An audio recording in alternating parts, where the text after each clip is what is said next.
ô puissiez-vous croire plus pleinement en ce que vous croyez. Nous avons besoin d'une percée plus profonde vers une conviction plus ferme. Nous n'avons pas cru encore, aucun de nous. Beaucoup parmi vous ne font qu'effleurer la surface du puits de la vérité. Bénie est l'aile qui balaie la surface de la rivière de la vie, mais infiniment plus bénie est-elle de plonger dans ses profondeurs. C'est le désir de Jean pour vous que vous puissiez croire de tout votre cœur, de toute votre âme et de toute votre force. Il désire que vous croyiez plus constamment pour que vous puissiez dire, « Mon cœur est disposé au accent circonflexe Dieu. Mon cœur est disposé, je chanterai, je psalmodierai. » Psaume 57 verset 8. Il n'en est pas toujours ainsi avec nous sommes parfois des poules mouillées. Eh bien nous jouons à l'homme aujourd'hui et nous nous comportons comme un souriceau le lendemain. Seigneur aie miséricorde envers nous. Nous sommes un peuple inconsistant, changeant comme le vent. Le Seigneur voudrait que nous demeurions toujours en lui avec une forte et puissante confiance, étant enracinés et édifiés en lui. Il voudrait que nous ayons confiance courageusement.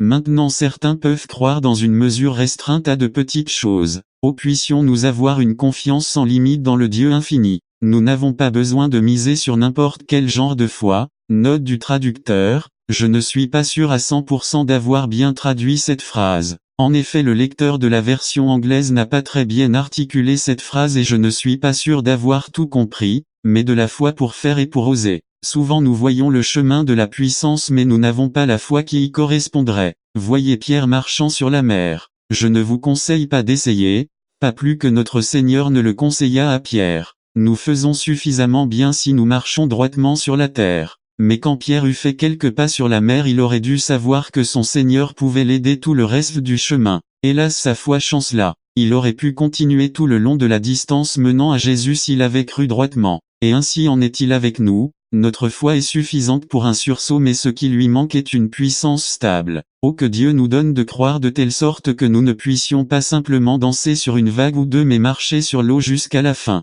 Si le Seigneur vous le commande, vous pourriez traverser le feu et ne pas être brûlé, traverser les flots et ne pas être noyé. Que le Seigneur puisse créer en nous une telle foi sans peur, sans souci, conquérante. Nous avons aussi besoin que notre foi augmente dans le sens de devenir plus pratique. Certaines personnes ont une foi toute neuve, tout à fait épatante, très jolie, mais aussi manifestement inutile qu'un tisonnier qui serait resté brillant, pour n'avoir pas servi, dans la cheminée. Nous voulons une foi de tous les jours, pas pour décorer mais pour l'utiliser. Frères et sœurs, nous avons besoin de foi pour la cuisine et pour le bureau aussi bien que pour le salon et le conservatoire, mais nous avons besoin de foi pour la boutique aussi bien que de foi pour la réunion de prière. Nous avons besoin de foi quant aux choses communes de la vie et quant aux choses éprouvantes de la mort. Nous aurions besoin de moins de peinture si nous avions plus de puissance. Nous avons besoin de moins de vernis et de davantage de vérité. Que Dieu vous donne de croire au Fils de Dieu avec une foi saine,